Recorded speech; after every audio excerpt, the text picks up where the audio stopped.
Hey guys, I'm Dov, and today I'm back with more Total War Warhammer 2 tournament action. Yes, indeed, we're back with the Total War Fantasy Leagues. Going to be taking a look at another series from the number 3 league. This is Reym, who we're looking at here as the Lizardmen, going to be facing up against Venn, who we previously looked at in that live stream I did. If you guys want to go watch that, I'll have a link down in the description below. Definitely a lot of fun. So this time, another best of 3 series. We're going to have Chaos versus Lizardmen for the first matchup. So let's go ahead and look at the Lizardman player. He's got a Krokgar for the Lord here. Let's take a look at his loadout. Nothing on him except Cold-Blooded. Wow, so no other spells or abilities. Same with this Saurus Scar Veteran here up on the Carnosaurs. Just looking for 2 cheap as possible Carnosaurs. He's also got 2 Cold One Spear Riders. Front line looks like Saurus Warriors with shields. We've got 2 of them. 2 Temple Guard with a Skink Cohort backed up by a Kroxgor. Skink Priest Lore of Heavens is on foot. And we've also got 1 unit of Chameleon Skinks. So very strong, kind of anti-large, headstrong Lizardmen build. I like it a lot. Let's go ahead and look at the Chaos player. We've got some Aspiring Champions. A mix of Chaos Marauders up front, backed up by Chaos Warriors with Halberds. We've got 3 of them, another Marauder and Sweeper. We've also got 3 units of Trolls and 2 Chaos Poison Warhounds, with Kolek Suneater being a Lord and a Sorcerer Lord, Lore of Death. Looks like he's got Spirit Leech, Soul Blight, Purple Sun, interestingly enough, and the Forbidden Rod. So let's go ahead and kick things into full gear and watch as this first game unfolds. So both of these players just going to be kind of pushing forward here. Not too much skirmish on either side. Only really these Chameleon Skinks here are the only missile unit on the field. So they're going to be firing in some early shots here on the Halberds, which is a good unit. They don't have a missile block chance. They do have very heavy armor, but the Skinks still have terrible AP values. If we go ahead and look here, we can see that the Skinks actually have AP of 3, which is not too bad for a non-AP type skirmisher. Krokgar coming forward, leading the charge along with this Saurus Scarvet here. They're going to turn around and come back here, just kind of trying to bait out unfavorable engagements on both sides here, but both players, you know, kind of sensing each other's bait, just going to run the infantry towards each other and mash them against each other like they should. So these Saurus Warriors are definitely going to cut through Marauders, no problem here. Same thing with the Temple Guard, obviously. But over on this side, you can see Skink Cohorts and Kroxgors just munching on these Chaos Marauders here. We are going to get some Halberds coming in for support. We've also got some Chaos Trolls standing around. This little bit of the Skink Cohort that got caught out over here is definitely going to get destroyed, but the Kroxgors will be able to get some good damage done. A really nice Wind Blast coming down there, and yeah, honestly, I'm not the biggest fan of Lore of Death in this particular matchup. I think Lore of Shadows is a little bit better if you're going to be dueling Krokgar with Kolek. Enfeebling Foe is a must-have because it's, you know, definitely stacks the combat stats in your favor. You can see the Trolls in here kind of monster mashing a little bit with Kolek and Krokgar. Kolek's trying to get on Krokgar, but it's going to be a little bit dicey here fighting 2 Carnosaurs at the same time. Also, looks like Soul Blight being dropped here. Minus 30 armor all the way across the board is going to help these Marauders trade a bit more cost-effectively against the Saurus Warriors. Saurus Warriors just have such superior stats, though. I mean, of course I say that. 28 and 34. Versus 35 and 29. Not too bad. Another beautiful Wind Blast, though. Going to just decimate those Marauders. This is a very nice play from the Skink Chief there. You can see Krokgar's also taking a lot of damage here, and the balance power is starting to shift in the Lizardmen's favor as we've got a little bit of a chain route going down here in the center. Over on this side, things are definitely favoring the Forces of Chaos a little bit more, but those Kroxgors did kind of pull back, and are going to come over to this side of the battlefield. Kroxgors are going to be really good at kind of mucking up Kolek, and because they're big, you know, high mass units, they can pin him in place and will then allow Krokgar and his Saurus buddy, his Scarvet buddy, to get in there and really get the work done against Kolek. Chaos Warriors with Halberds just aren't going to stand up to being monster mash like this. They will get some damage done, but at the end of the day, just not able to do enough. Here, all these Chaos Infantry are now surrounded by Lizardmen. They're not in a great place. Kolek is able to get Krokgar a little bit isolated here. You can see the Kroxgors bumbling into place, though. Oh man, he actually took one of them down there somehow. But, oh no, he's okay. He's getting back up. But now the Lizardman support coming in, the other Carnosaur here. So what was originally a little bit of a favorable engagement on Kolek, he's able to get some work done against Krokar. He's going to turn against him very quickly. You can see how these Krok scores are kind of blocking him up right here.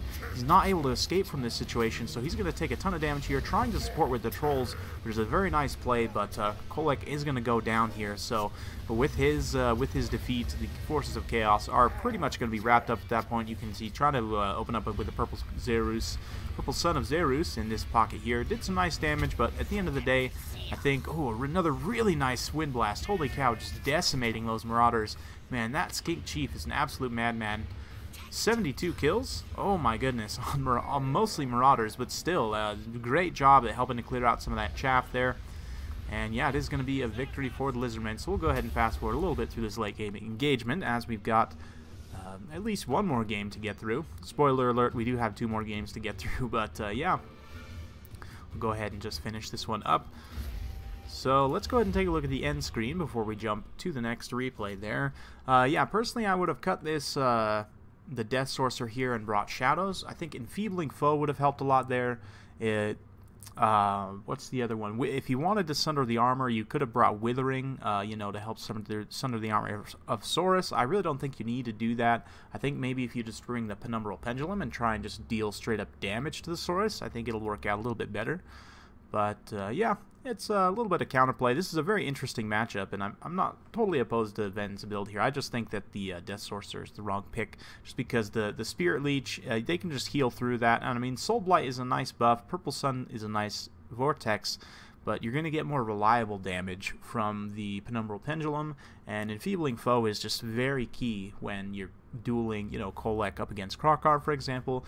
Another Shaggoth obviously would have been very nice. Maybe if you cut these trolls into just bring another Shaggoth. But hey, let's go ahead and jump to the next replay. So for those of you who are wondering, they were having some connection issues. So J-Dog is actually in the game as a 2v2, but he's just got a Gobbo Big Boss with nothing on him. So if we go ahead and take a look, this time we're from the perspective of Venn. He's brought the Lizardman, and he's got a Slon here, so definitely in for a lot of fun. You guys know I'm a huge fan of the generic Slon. So I've also got a Skink Chief, and let's see, a Laser Lizard. We've got a Feral Bastildon as well. Saurus Warriors, 2 Skink cohorts with Javelins, a couple more Saurus Warriors with Shields, another Skink cohort with Javelin, and the Skink Chief looks to be on an Ancient Stegodon, so it has the close range, very heavy damage missiles. And yeah, let's go ahead and look. So it is a light Slon here. He's got Nets of Amantok and Banishment, as well as the Bound Banishment. So double Banishment, I like that quite a bit. Blood Statuette of Spite, Aura of Pretzels, so very nice kit on the high Slon there. So let's go ahead and take a look at the Greenskin player. Oh yeah, we've also got these Pterodon Riders out here, going to be doing some early skirmishing. Greenskin players got mix of Black Orcs in the center with a single Biggin, 2 Nasty Skulkers out on the side with the 2 units of Night Goblins, Gobbo Firing Squad here with the Rusty Arrows, of course, and 2 Goblin Archers. One of them is actually an Orc Airboy. Orc Boar Biggin, we've got Wurzag as the Lord, another unit of Goblin Archers and Orc Airboys, Broken Tusk Mobs, so looking for a very heavy missile build from the Greenskins. So let's go ahead and see how it goes. Early skirmishing, some really nice work being done. That drop rocks just did a ton of damage to those Black Orcs, and you can see the Laser Lizards also opening up shots. So you can see the Greenskin players getting a little bit of a piecemeal engagement, which is exactly what the Lizardman player wants. This is a very heavy ranged Lizardman build here. The Laser Lizard and everything else just opening up shots here, going to be absolutely brutal. Looks like dropping that Brain Burster there to give that Bonewood Staff. Let's go ahead and take a look here at Wurzag's kit. I'd imagine, yep, Bonewood Staff and Brain Burster. So basically, he's just looking to cast the cheap spells as much as possible to proc that Bonewood Staff, which is a really nice buff. Don't get me wrong, 13 melee attack and 18% charge bonus. Very good tactic. Over here, Night Goblin's going to be getting some early damage in on the Skinks, soaking up some of that Javelin Fire. You can see Effigy to get being used on the Slon as well, so he's taking a ton of damage here. That huge Gobbo Firing Squad's going to open up shots, but he does drop that Banishment, just absolutely decimating this side, and these Black Orcs are completely done for without even having seen much combat, just about. But the Slon is taking a ton of damage here. You can see the Orc Daka, Orc and Gobbos just opening up shots, and yeah, Slann pinned in place in this poor chair here is going to be going down relatively easily. Not too much life left in him, but one more banishment right on top of these Black Orcs. Very, very nicely played. And with that, the Slann is going to turn around and go home. So he might not even survive that last volley here. Let's see. It looks like he barely gets away. But the Monster Mash is real in the center. You can see the double Bastiladon kind of mashing around. The Skink Chief's also charging into various points. And it looks like he's going to go join forces with the Bastiladon bros here. So, and this is, when I say Monster Mashing, this is what I mean by that, is when you have a bunch of single model entities or monstrous infantry just standing on top of each other, just mashing whatever they're standing on top of. And even like elite tier halberds will just get completely destroyed by monster mashing, which is a little bit unfortunate. But Wurzag himself is still relatively healthy.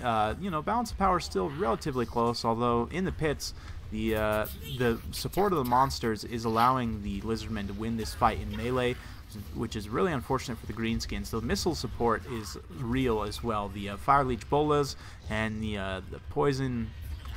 there is one poison Pterodon Rider. The other two, I believe, are Fire Leech Bolas. Let's see, 1, 2 Fire Leech Bolas and 2 regular Pterodon Riders. So very interesting. I wonder what the Fire Leech Bolas are for. The Greenskins don't tend to have too many regeneration units, but they do more AoE splash damage, so maybe they're meant to kind of clear out some of the chaff infantry a little bit better. Interesting, but you can see Lizardman forces are pushing through on all fronts. Going to be another nice brain buster there, proccing that Bonewood Staff all the way across the board. The issue is with these Black Orcs, I mean, they'll do a lot of damage, but they have a hard time cutting through chaff because they don't have very many unit models, and then they can get monster mashed like this by a Bastiladon. And man, this Feral Bastiladon has been super cost effective this game. Hasn't taken very much damage. It's out of control, but still, it's getting some decent kills on armored infantry. They're a lot more expensive than it, so very nice work done there. Wurzag is continuously getting hunted by Pterodons at this point, which is pretty bad. Honestly, he could probably take these Pterodons in melee if he were to turn around and fight them, but let's see. Yeah, I mean, there's not too many missiles around for support. There's a few things that can kind of fire in on these Pterodons, but he's choosing to fire in instead at the Bastiladon, which is another huge target. But I just really don't think that the Greenskins have enough stopping power for these Pterodons at this point. They're going to be able to get in on these Gobbo archers here and just take them down in melee. I mean, they have the mass to kind of push them around a little bit. Although they don't have the best combat stats, you know, they do splash damage, and they're kind of monstrous flying units, so they can do some decent work. And yeah, Wurzag at this point has taken too much damage. If he tried to turn around and fight here, he'd probably get mobbed by all the units of Pterodon Riders. But you can see the Skink Chief still relatively healthy, as is the Laser Lizard. They're going to be terrifying away the Broken Tusk mob. And that is going to pretty much be the last leadership support that the Greenskins have on station. So we'll go ahead and fast forward a little bit through as the wrap-up ensues. It's still relatively close at this point, but just the Pterodons, you can see the massive just Pterodon Zerg coming in and hunting down the Hoglord here, just running away from all these angry pterodactyls. Oh, so terrifying. Yeah, Wurzag is not going to last long here, trying to pop that Fist of Gork here to help these guys take down that Stegodon. But alas, it's going to be too much. Wurzag is going to get routed off by the Pterodon Swarm here, and with that, the leadership is going to be pretty much completely gone for the Greenskins. You can see a few units hanging around a little bit, but army losses are going to kick in very shortly, and that will be game. So very well played to both players. So far, it's 1-1. Lizardmen winning both matchups, both players using them to good effect here.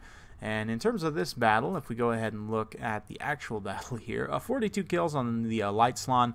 Kind of got taken out by the Daka squad there, but it ended up working out. The Pterodon squad were definitely MVPs, man. Those Fire Leech Bolas, I guess I see the point now of the infantry splash damage against the low armor of the Greenskins. Kind of a stealth pick there. I hadn't seen those guys used in a while, but I really like them here. Saurus Warriors cleaned up a ton of kills in the pits, and the Feral Bastiladon and the Solar Engine as well got some nice kills, as did the Skink Chief. So very nice build from Venn. I really like this Lizardman build. For Reym here, this Greenskin build is honestly pretty decent for taking down the Lizardmen. The heavy Daka front line, or sorry, the heavy Daka missile line is going to do a lot of damage to the dinos. Orc Airboys got a little bit more AP in the last patch, if I remember rightly, so I kind of see the merit of this. I think just at the end of the day, he didn't have enough high mass units to stop things up, and just the overwhelming amount of missile fire really costed him. I think he probably didn't have enough mobile units. Maybe some Spider Riders or something would have been helpful. But it's really tough to try and bring Spider Riders because, I mean, they're going to be good at clearing out these Skink Chaff units and, you know, the Pterodon Riders and so on if they come to the ground. But they're really going to struggle against the Dinos. So I do think it's a tough matchup for the Greenskins. Let's go ahead and take a look at the third and final game here. So this time we've got Reym. We're once again watching from his perspective. He's going to be taking the High Elves up against Venn's Tomb Kings. And this Tomb Kings build is something I've been seeing quite a bit of recently. It's just a bunch of ranked up Tomb Guard in the front line with 4 Ushabti and 2 Sphinxes, one of them carrying Cetra, of course. Looks like for Reym, we've got Techless, 2 Nobles, I'd imagine both on horses. We've got 4 Spearmen, 3 Phoenix Guard, 3 Archers, and 2 Lothern Sea Guards. So a very strong anti-large infantry composition from the High Elves with a kind of mobile anti-large, not anti-infantry. Very strong anti-large infantry force from the High Elves, and with the mobile anti-large armor piercing of the Nobles. They're going to be very strong. Techless as well. Let's go ahead and take a look at his spell loadout. He's got Net of Ammontok, Enfeebling Foe, and Regrowth. All very good spell selections here. Personally, I think this is one matchup where Flaming Sword of Ruin can be very, very useful. You bring that with the Kindle Flame, drop it on these Archers, and suddenly they're going to be traded a lot more effectively against Cetra on that Sphinx there. But let's see how it goes. They do have very long range, so even at this point they can start opening up shots, and I'd imagine they're going to be trying to focus fire on, you know, some high-value target. First shots look to be going into the Tomb Guard. Not going to do the most work because they miss a block chance, but now they're going to focus on Cetra here.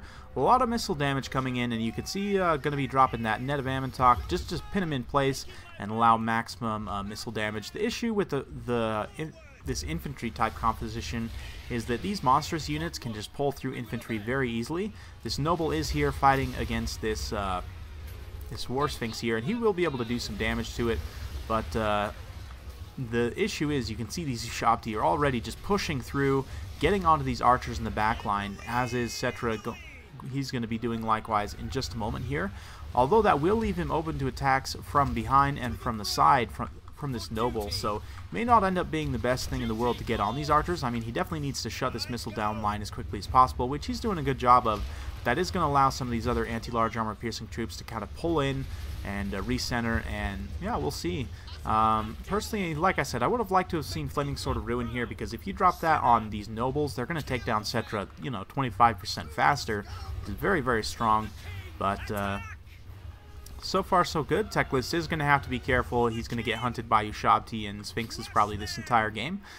Phoenix Guard so far haven't taken too much damage. They're going to be a really tough, tough cookie for the Tomb Kings to deal with. You can see the curse being dropped there as Cetra goes below half HP, and yeah, the High Elf players have just been very consistent in staying focused with that Enfeebling Foe, and both of these Nobles just continuously chasing Cetra around. It's doing a lot of damage, and then all these Archers that are, you know, just kind of that haven't completely routed off yet are able to just turn in fire. The other War Sphinx and these Ushabti are trying to get in on the rest of these Archers here, but just the pure volume of fire here, although the High Elves don't have great AP values. Oh man, Techless definitely wants to get out of here. Although they don't have the best AP values, you know, just through sheer volume of fire and the fact that they have good range, good refire rates, they can still put down pretty consistent damage even against heavily armored large targets. Yeah, you can see Techless going to be using these Nobles as a screen here.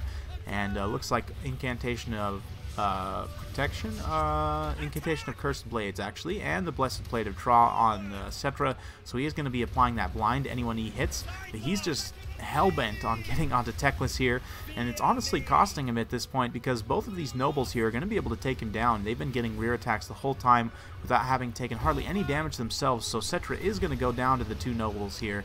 And that is going to put a pretty severe dent in the balance of power in the favor of the High Elves. You know, this Camarine War Sphinx also is caught up in a net here and going to be inundated by the Nobles as well. And a lot of the missiles are kind of secure on the high ground here for the High Elves, so they're able to just fire in with impunity. And yeah, Tomb Guards are crumbled away in most situations, or else not in the position they need to be.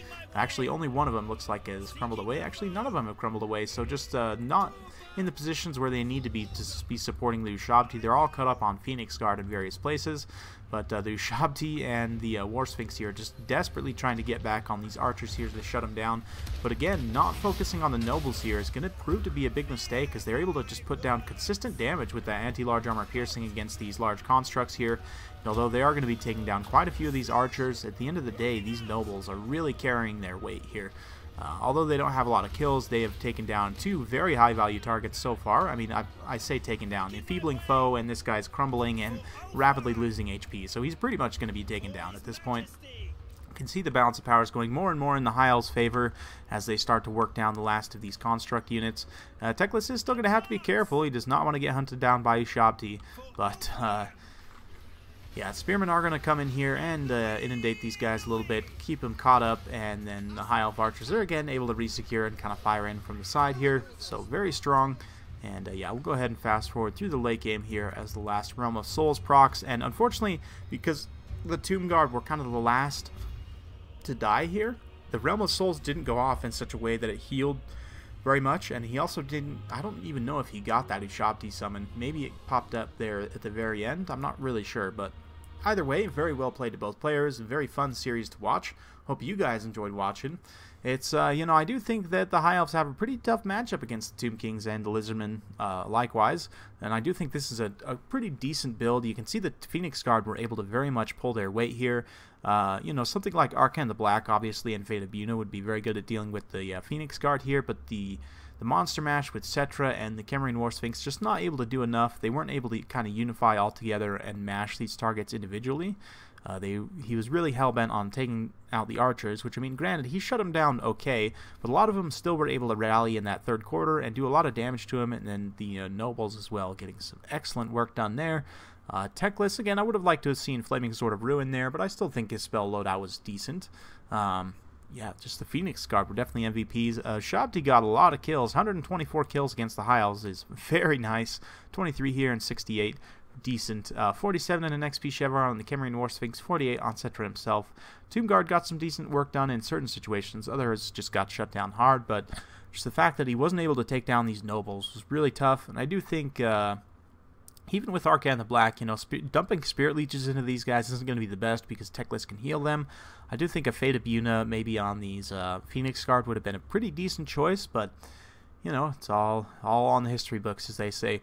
Anyway, hope you guys enjoyed watching. If you like this kind of content, like and subscribe. I'm keeping it coming with more Total War Warhammer 2 content every single day, so stay tuned for more, and we'll see you next time.